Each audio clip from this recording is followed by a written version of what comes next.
no self-respecting Muslim would work for them in Mindanao. They refused to be the wage earners of the Americans. And the Americans had to call upon peoples from the Visayas and Luzon, go to Mindanao because it is the land of promise. Through they gave us land, in their surveys, in their land, dividing it into so many, they forgot to reserve that there is the original owners, and those are the tribes of Maranao, like Secretary Kahir Alonto, Secretary Mamudjong, and a fraternity brother of mine in school, Secretary Mamao.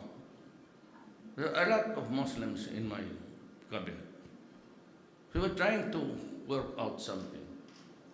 And I hope that the law would be most gracious for us, the merciful would grant us peace, and we hope to succeed in our peace talks. We are ready to reconfigure the land. We are ready to concede what was lost of them. And the only thing that I ask from the Moro people is that remember that we did not know that we were all victims of imperialism. Spain stayed with us for 400 years. And the Americans stayed with us for 50 years. We were the colonized people. And that is why there is a bit of... But the Philippines today is fundamentally peaceful. The MILF under Murad and the MNLF under Nur Miswari, they are talking to us. We're trying to figure the infrastructure of how we should proceed and by what manner should be the historical injustice corrected. That is the most important thing. But in other places, Philippines is an agricultural country. We know that we can offer you so many things from the bounties of the earth. We have mining, we have everything, ore, uranium, and the South China Sea, which is being contested by so many countries.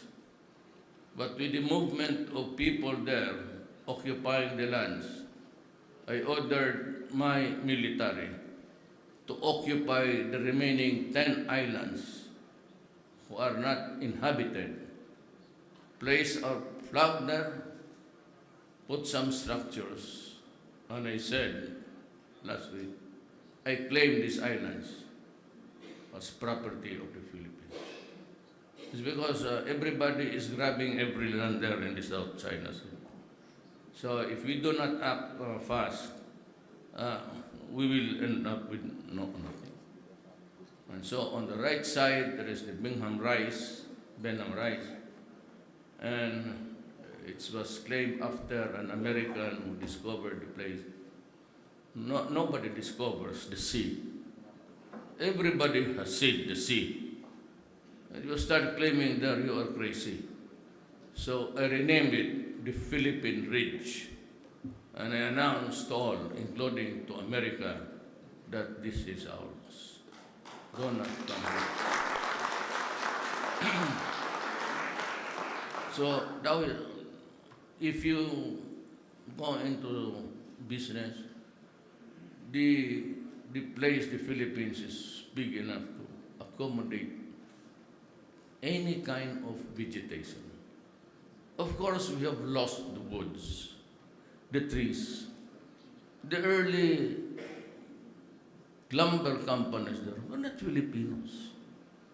And if you go to America, and they would knock on the walls, and they would even say proudly, this is Philippine mahogany. But of course, you are just there. You listen, but your heart bleeds. Because that is a wood. That was what God gave us. And so with these marauding colonizers, and they think they're still the big boss of world.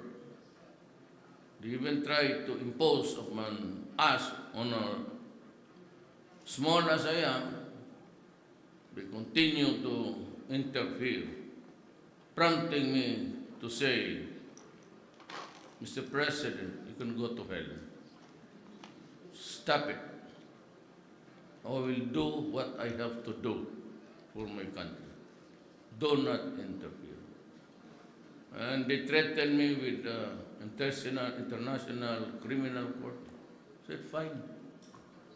If that is my destiny to die for my country, I will gladly place the rope on my neck, and I would say I did it for my country. But I will not, so that I have opened the Philippines, not only to the familiar business, and even the mining and all. It's open for everybody. And there is no corruption. Because the one thing that really pulled my country down all these years was corruption. So I give you the authority to, if somebody from the internal revenues, customs would ask you even 10 pesos, shoot him. And I will not allow corruption. And we are doing it. Then the country is suffering from the onslaught of drugs. And one of the I made just 5 promises during the campaign, because we were just given in a public forums 1 minute and a half. So what can I say about my country? So I will stop corruption. I will suppress drugs. I will do away with criminality. And because I am not a bright economist, my grade in economics when I was in 3rd year was only 75. So there are so many bright people around. Of course, I have a Secretary Tugadi, the Minister of Art. He was my classmate in the law school. He was our valedictorian. He is already a billionaire, bright. So I got him. And all of the others, they're all rich. I'm the only one who doesn't have any money. Because I am not bright. I don't have the economic mind. 74, 75, that is the passing grade. Slowly, but I reached there. And my cabinet are all bright people, valedictorians, and me, just a struggling student.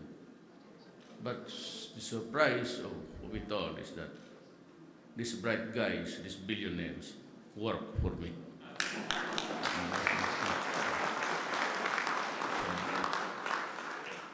No, I did not have the money, I did not have the party. It's a very small one. Well, it's a party in Mindanao Island only.